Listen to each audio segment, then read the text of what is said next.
I still remember the day that envelope arrived. Court summons from my ex-wife Amanda, claiming child support for a 4-year-old boy. We had been divorced for 5 years, and I knew with absolute certainty this child was not mine. When I saw her in court for the first preliminary hearing, she had this smug smirk on her face like she had already won. Before I tell you how I faced this scheme, let me know where you are watching from, and hit that subscribe button so you never miss my real-life stories. The love story between Amanda and me began like many others, bright with promise and excitement. We met during our sophomore year at the University of Colorado. I was studying computer science while she pursued a business degree. Our first encounter happened at the campus library, where she accidentally knocked over my coffee. Instead of being upset, I found myself captivated by her apologetic smile and infectious laugh. We started dating shortly after, and for the next 2 years we were inseparable. After graduation, I landed a job at a tech startup in Denver, and Amanda secured a position at a marketing firm. Life seemed perfect as we built our careers side by side. 3 years into our relationship, I proposed during a hiking trip to the Rocky Mountains. The wedding followed 6 months later, a beautiful ceremony with close friends and family. We bought our first home together in a quiet suburb of Denver, a modest 3-bedroom house with a small yard that we hoped would someday be filled with the laughter of children. However, we both agreed to postpone starting a family. Amanda wanted to establish herself professionally before taking on motherhood, and I respected her decision. We were young, only in our mid-20s, and felt we had plenty of time ahead. Our focus remained on building our careers and enjoying our time together, traveling whenever possible, and creating memories. Those first 3 years of marriage were everything I had hoped for. We had our disagreements, of course, but nothing we could not work through with honest communication. We maintained a healthy balance between our professional and personal lives, making sure to set aside quality time for each other despite our busy schedules. Every Sunday we would cook breakfast together and plan our week. Those mornings with sunlight streaming through our kitchen windows and the scent of fresh coffee filling the air remain some of my fondest memories. But as our 3rd anniversary approached, subtle changes began to appear in our relationship. Amanda started working late more frequently, often coming home long after I had gone to bed.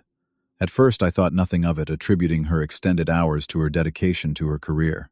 She had recently been promoted to a management position, which naturally came with more responsibilities. I tried to be understanding and supportive, picking up more household duties and ensuring dinner was ready when she eventually made it home. The late nights soon turned into missed weekends and canceled plans. When I expressed my concerns, Amanda would dismiss them with vague explanations about work pressures and important clients. Our once open communication began to falter, as she grew increasingly defensive when questioned about her whereabouts. The distance between us widened, transforming our home from a haven of happiness into a space filled with uncomfortable silences. One evening, after Amanda had canceled our dinner plans for the 3rd time that month, a sense of unease prompted me to do something I never thought I would. While she was in the shower, I glanced at her phone when a message notification appeared on the screen. The text was from someone named James, and its content was unmistakably romantic.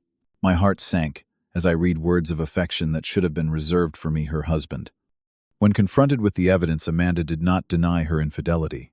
Instead, she turned the blame toward me, claiming I had become emotionally unavailable and absorbed in my work. According to her, I had pushed her into the arms of another man by not giving her the attention and affection she deserved. The accusation felt like a knife twisting in my gut, especially since I had been the one trying to salvage our deteriorating relationship for months. Despite the betrayal, I suggested marriage counseling, clinging to the hope that we could somehow repair what was broken. For several weeks, we attended sessions with a therapist who tried to help us rebuild trust and improve communication. Amanda participated half-heartedly, often appearing disengaged during our sessions. After the 5th appointment, she declared that counseling was not helping and that she wanted a divorce. The dissolution of our marriage was as painful as it was protracted. What I had hoped would be an amicable separation quickly turned adversarial when Amanda demanded more than her fair share of our assets.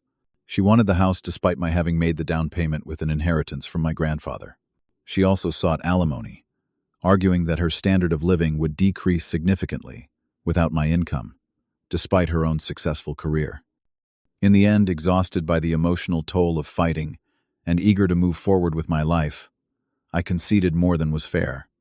I let her keep the house in exchange for a buyout that was considerably less than my equity warranted. I also agreed to a one-time settlement instead of ongoing alimony. My lawyer advised against such generosity, but I valued my peace of mind over financial fairness. The divorce was finalized 5 years ago, and I believed Amanda was permanently in my past. After the divorce, I needed a complete change of scenery.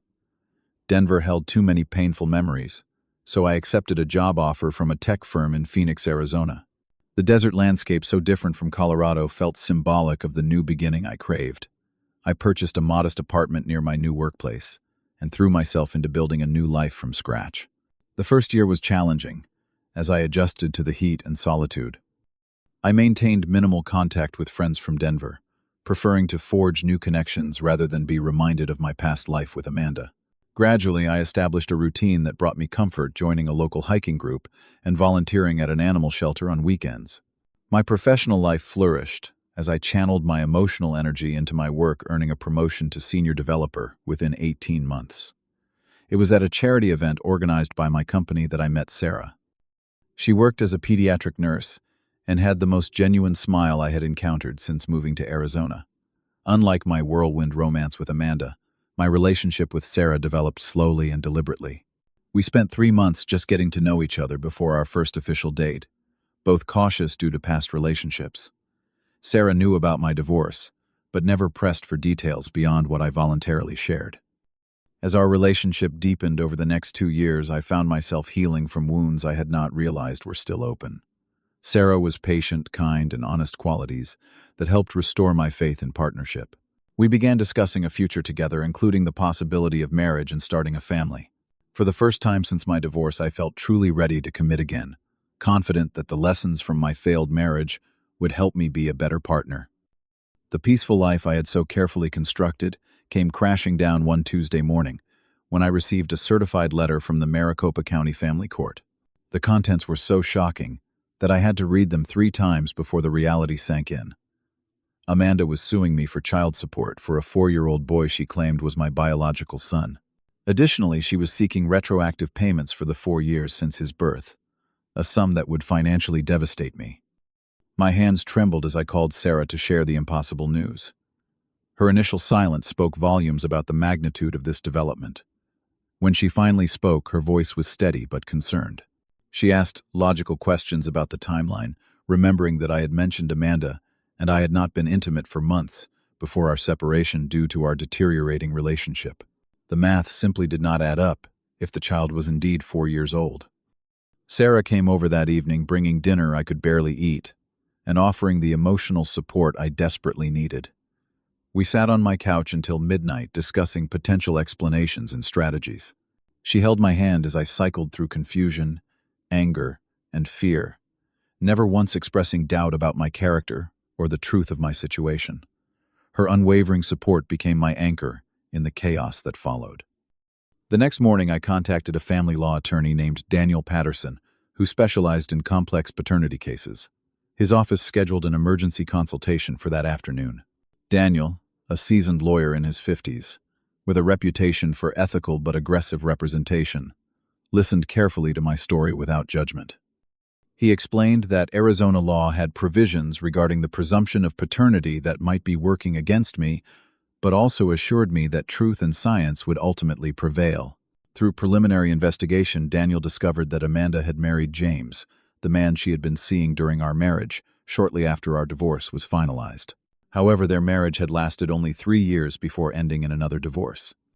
James had subsequently relocated to California, apparently ceasing contact with Amanda and the child. The timing suggested that Amanda was now targeting me for financial support after losing her second husband. A mutual friend from Denver whom I contacted for information revealed that Amanda was experiencing significant financial difficulties. After her divorce from James, she had been unable to maintain the lifestyle to which she had become accustomed. She had remortgaged the house we once shared and had accumulated substantial credit card debt. This friend, who wished to remain anonymous, suspected that Amanda saw me as a solution to her financial problems, especially